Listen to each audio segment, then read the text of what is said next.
Good evening everyone, myself doctor Anjan Samanta from Rupanjana health care. আজকে আমাদের এই ভিডিওটা একটা patient feedback as well as একটা আমাদের এটা একটা বলতে পারেন যে সচেতনতামূলক ভিডিও বা অ্যাওয়ারনেস ভিডিও।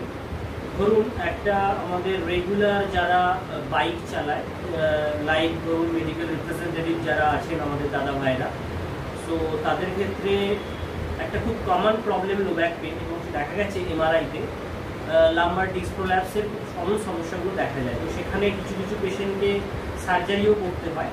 তো আমাদের কাছে ইনি এসছেন, এনার L4 L5-এ মাইক্রো ডিসেক্টমি সার্জারি হয়েছে, উনি পোস্ট অপ কেস হিসেবে এসছেন। ওনার সমস্যাগুলো যিনি সার্জেন দেখেছেন উনি বলেছেন যে তোমার মাসেলগুলো উইক হয়ে গেছে, অনেকটা আপনাকে স্ট্রেনথেন করতে হবে, স্পেসিফিক্যালি কোর মাসেল। সো ওনার 10 দিন আগে এসেছিলেন, আমি অ্যাসেসমেন্ট করে ওনার first phase of exercise post of দিয়েছিলাম। তো আজকে ওনার 10 দিন পরে উনি রিভিজিট করেছেন। উনি ফিল করলেন যে মিরাক্কেলি চেঞ্জ হয়েছে। কী কী সমস্যা ছিল বা কী কী চেঞ্জেস হয়েছে আপনি একটু বলুন, আমাকে বলুন। মেনলি যেটা ছিল, সকালবেলা যখন আমি ঘুম থেকে উঠতাম তখন আমি ঠিক ব্যালেন্সটা পেতাম, অনবরত যেন যে আমার ডিস্কটা যেন ওই জায়গা থেকে আবার সরে যাচ্ছে, মানে স্লিপ ডিস্কে যেটা হয় আর কি। তো ওই কারণে কি হতো, আমি ঠিক মতন আমার কাজগুলো রেগুলারভাবে করতে পারতাম না। ধরুন হঠাৎ করে কাশি এলে বা হাঁচি এলে আমার ওই ডিস্কটা সরে এরকম একটা প্রবলেম হয়েও ছিল। তো তারপরেও আমি ডাক্তারবাবুর সাথে যখন যোগাযোগ করি তখন উনি আমাকে বলেন যে কোন মাসেল ডেভেলপ করতে হবে, তো ইমিডিয়েট বেসিসে তুমি একজন ভালো ফিজিওথেরাপিস্টের সাথে যোগাযোগ করো।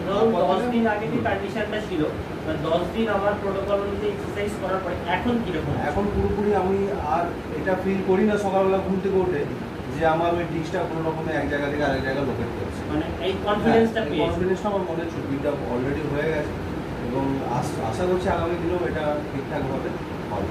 আমি ওনার গাইডেন্সটা সো এখানে মনে রাখতে হবে এই প্রসেসটা কিন্তু আমরা কি করছি, স্টেপ বাই স্টেপ এগোবো।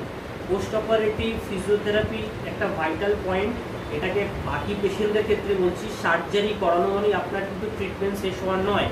অবশ্যই পোস্ট অপারেটিভ ফিজিওথেরাপিতে খেয়াল রাখতে হবে আপনার অর্থোপেডিক ও নিউরোলজিক্যাল কেসে, তাহলেই আপনার আউটকামটা 100% আসবে এবং আপনার সমস্যাটা 100% সমাধান হবে।